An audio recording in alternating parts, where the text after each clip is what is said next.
When you break up with somebody, everybody listen to this. This is so important. This is the most important aspect of ending a relationship. If someone leaves you or you leave them, you must.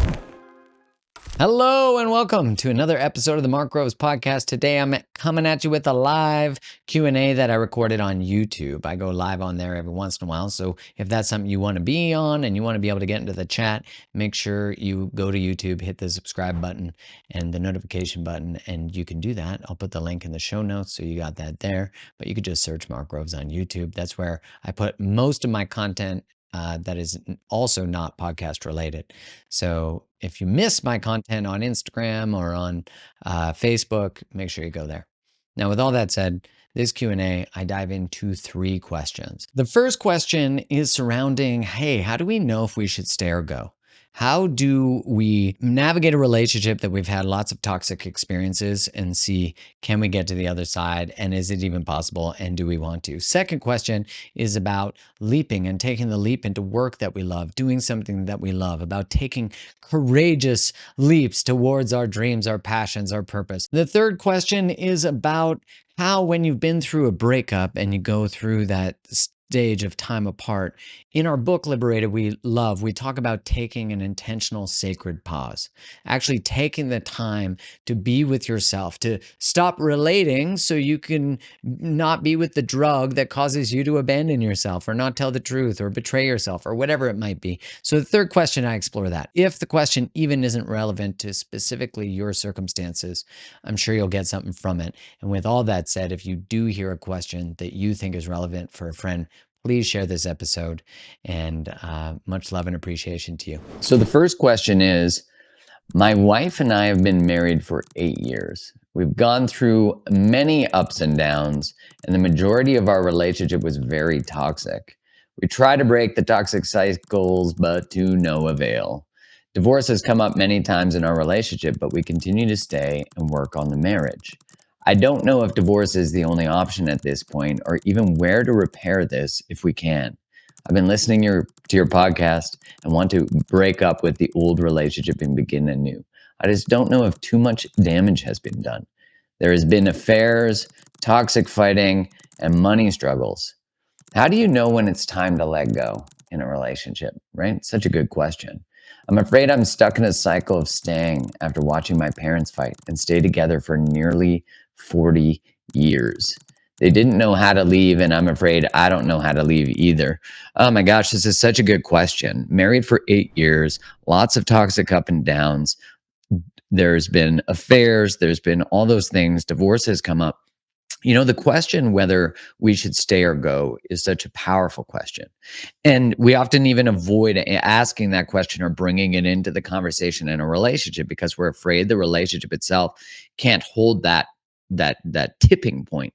But actually that tipping point is required for the relationship to either dissolve or expand, right? Like, in order to create a different type of relationship, to actually like end the old way of being. And so I remember Esther Perel said, get divorced, but stay together. You know, get divorced, but stay married. This idea of divorcing the old way of being. Now, granted, sometimes the buildup of tension and conflict in a relationship, it's too much. It's too much. We can have too much contempt, too much resentment, too much all those things. And so sometimes the best decision is to dissolve the relationship. And I say that because sometimes we just need permission. Not that I'm giving permission to you to leave a relationship, but I'm saying sometimes we just need to know that it's okay. Because, you know, when I wasn't sure whether I should stay or go, I wish that somebody would have said to me, like, no matter what you choose, everything's going to be okay. No matter what you choose, you're still loved. But the truth is that a lot of communities, a lot of religions, a lot of cultures, if you leave your relationship, you're not still loved, right? Like, you actually experience abandonment in the time that you most need people. I find that to be the craziest thing about certain religions or communities, where they talk about this idea of unconditional love and support. But then as soon as someone steps out of, you know, sort of the assigned way of living, the conditional love really demonstrates itself. We love you under the conditions that you obey the laws and rules of our relating. Now, when we're someone who stays in a toxic cycle for this long, 8 years, some people will stay in it for 50, 60 years, their whole lives. When we've never witnessed someone leave, this person asking the question says, I'm stuck in the cycle of staying after watching my parents fight and stay together for 40 years. They didn't know how to leave. So we've never witnessed someone actually leave a relationship. We've never witnessed someone actually learn how to leave toxicity. So we repeat the same patterns because we don't know a different way.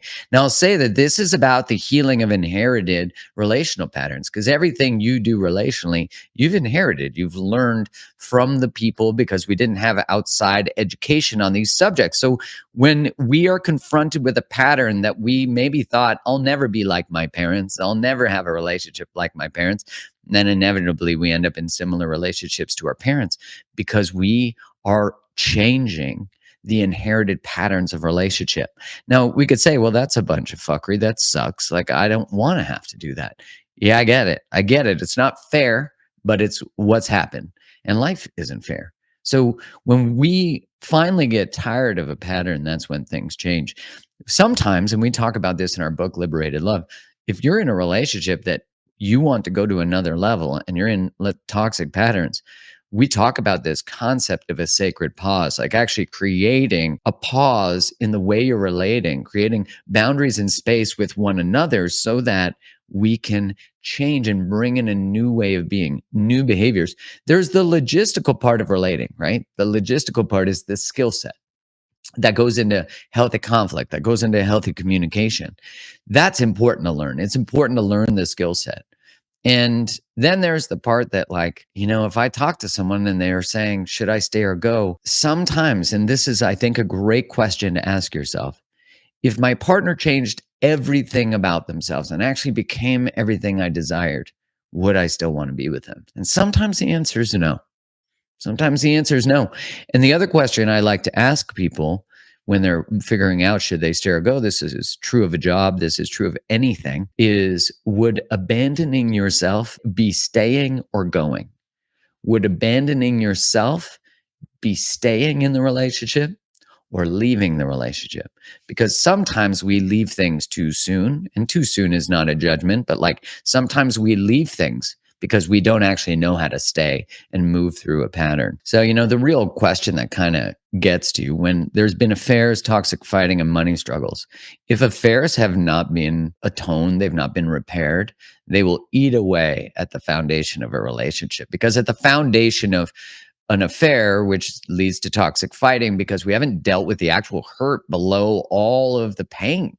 So if we haven't dealt with the hurt below all the pain, it's going to come out as anger. It's going to come out as all the things, pornography, addictions, shopping. It's going to come out as all of it. Because at the end of the day, the question you're always asking yourself in every relationship in your life, no matter the type, is, am I safe? Am I safe to be me? And am I literally safe? Do I feel psychologically safe? Do I feel emotionally safe? And sometimes our answer, even in what we feel is a healthy relationship, is no, I don't feel safe. So my advice, if you want to break up with your old pattern, is you actually have to create a delineation, like this is when this ends. And and you can do maybe like a closing ceremony for that, actually do an experience where you're actually closing out the old relationship, almost like the divorce. And then you're saying, what are we ready to create? What are our new agreements? If you're resolving things like toxic fighting, then you need to learn how to communicate on a better level. A great dialogue technique or model there's a great one called Imago Dialogue, IMAGO. That dialogue technique can sound kind of clinical at first, but actually it builds in a template of how you communicate. So it builds structures so that for a conflict, you're dealing with listening to and understanding one partner. Once that's complete, you move on to the next one. And you could take turns who goes first. But what you're learning is how to regulate your nervous systems when you're in conflict. Now, listen, if you master that in a romantic relationship, you'll be a master in every area of your life. That's why I'm like, yo, if you want to like truly expand your life, just look at the patterns you have romantically. Okay, next question. Mark, maybe it's a long shot, but something tells me it is not. It's not, whoever you are. I've been reflecting a lot on something I heard you say once as you were preparing to leave your job and venture out on your own. I feel I'm at the place you were, and taking what you said and being grateful for my job and the stability it gives me while I figure out my next steps. I would love to hear from you how you handled the transition, how you planned for it. I'm really welcoming guidance so I can live in alignment with my truth and purpose. I know how busy you are, but any help would be great. From pointing me to resources to actually having the privilege to hear from you. Oh man, leaping, right? Taking the leap of going from a job to the one you want to create, to leaving something that is familiar and secure and stepping into an uncertain space. I used to be in the pharma industry for 14 years. And when I was falling in love with the idea of teaching relationships, I had to really explore what is that going to look like? How am I going to make money? I mean, I think for everybody who steps into entrepreneurship, there is a great fear that that you're not going to survive, that you're going to die, right? What I did know is that if I didn't succeed in that area, I would be able to get a job doing what I was doing before. Like I had that sense of security. But I remember thinking, are you supposed to just quit your job and pursue your dreams? And Lisa Nichols, I was at a workshop that she was giving, and she said, use the current work that you have as the investor in your future. So that's what I did. I took courses, I studied, the company helped support and pay for some of my education because it was aligned with my work. And I started writing on the side, I started coaching on the side, and I started to generate some income. And I was able to generate enough that my nervous system, although at the time I wouldn't have had the words for this, felt resourced enough to actually take a leap and step into the unknown. Now, I remember my end date was April 1st, and it was in 2013, I believe. And I remember my boss at the time, who was incredible, said to me, "Hey, can you just stay on?" I'd given April 1st as my deadline. And she said, "Can you stay on till July 1st? Like just another 5 months or 4 months." And I was like, I don't know. Let me check with myself. And I like just closed my eyes and I was like, can you stay a little longer? And my soul was just like, nope, you'd be abandoning yourself. So remember, I asked in the previous question, is staying or going abandoning yourself? For me, staying in that job would have been abandoning myself, the belief in myself. Even I remember telling my dad that I was going to leave my job, and he said, why don't you just take a leave of absence? And I was like, well, that's like saying I don't believe that I'm going to succeed. I just couldn't do it. You know that feeling you get in your stomach when you know you're making a decision that's not aligned. So I was like, I got to go. And so the month of April, I had a retreat planned. I had attendees at that. And I think I made like 5 grand. And so I was just like coaching and working with people. And I was going to get rid of my apartment at the time. And I was saying to a friend of mine, hey, you know what? I'm going to get rid of my apartment and like move in with university students or like rent a room in a house to be able to do this. And he's like, why don't you just make more money? And I was like, oh, that's such a different way of seeing it. Like, why don't I just figure out a way to generate revenue? Now, I got to tell you, there's no like simple answer for this. When you're leaping from work that you don't love into creating work that you do love, you do have to figure out what is the tipping point where I'm going to say goodbye to what was and hello to my new area of creation. And I do really think, and I remember hearing Gary Vaynerchuk say this years ago, like if you want to create something that is a dream of a job for you, then you crush your one thing from 8 to 4, and then you crush your other thing. If you have kids, you see them in the evening, and then you crush it till 1 a.m. And I think that hustle is actually necessary if you want to bring new things into your life.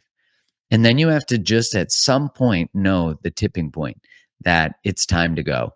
And this is true, man, of everything in your life. Having a hard conversation, changing your pattern communication wise is actually saying, I'm going to try the new behavior. I'm going to actually do the different thing. I'm going to not quit where I normally quit. I'm going to say the words that I never want to say because I'm afraid to say them. You have to take this courageous leap. And there's a great line from the movie Let's Build a Zoo. I know, weird movie to quote, but it's that everybody is capable of 10 seconds of absolute courage. 10 unbridled seconds of like, I've got this. I'm going for it. And that 10 seconds will completely change your life. That 10 seconds is you just dig so deep into your soul. And that's the left where you normally take a right. That's where you finally have the conversation you don't have. That's where you regulate yourself and you don't get defensive. That's where you ask a question where normally you attack. This is being able to tap into just like 10 seconds of absolute courage that can completely change your life. Okay, next question. Hi, Mark. I know you'll probably never see this message. Got it.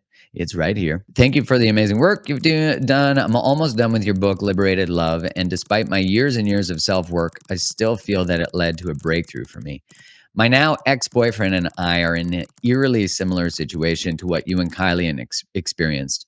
In our situation, I would be you, the anxious leaning, certain in choosing him. So for me, that was like, I'm certain about choosing Kylie, and she's uncertain about choosing me, avoidant leaning and ambivalent at times. We left the door open, and I believe in my heart that our breakup is a sacred pause. Although we are broken up, we did not take a break. I wonder how you handled this sacred pause and the actions you went through during this time. Since Kylie was the one who was uncertain, did you take back the dating world during that time? I'm not ready to date. I'm definitely not emotionally available, but wondering how you handled that time. Okay, this is really interesting, and I'm a very big stickler for words. So the first thing I'll say is that my now ex-boyfriend and I are in an eerily similar situation. So this woman is more of the anxious leaning, so she chases, and he is more of the runner. So they left the door open, and I believe in my heart that our breakup is a sacred pause. It's going to be a stinger. First off, I'll say you don't know that it's a sacred. I mean, everything's a sacred pause. Let's say that. But the door is open is actually going to be disruptive to, unless it's an agreed upon pause, taking a break where there's intentional agreements about what you're going to create with your time apart. And then there's agreements. Do you see other people? Do you not? Like, what does it all look like? If there's not clarity on that, it's not an intentional sacred pause. When you break up with somebody, everybody listen to this. This is so important. This is the most important aspect of ending a relationship. If someone leaves you or you leave them, you must end it. It must be over. Unless there is clarity about what you're creating with the time contained capsule that you're saying, this is an intentional 3 months that we're both going to go deep into this work and we're going to go do these things. Unless you're doing that, is a breakup. Everything else is hope. And it is very much part of the same pattern for someone who's anxious, who chases, to be like, I believe that we will probably get back together. You have to live as if you're not. You have to live as if, you know what, this is actually over. Because the pattern of the chaser is to still hold on to these micro spaces of hope about one person. So it's like the dream of finally being chosen, the dream of finally getting the thing. And I'm saying, no, you lose yourself when you date that possibility, when you're ending and your pause is still focused on the other person. That's still not being present fully to ourselves.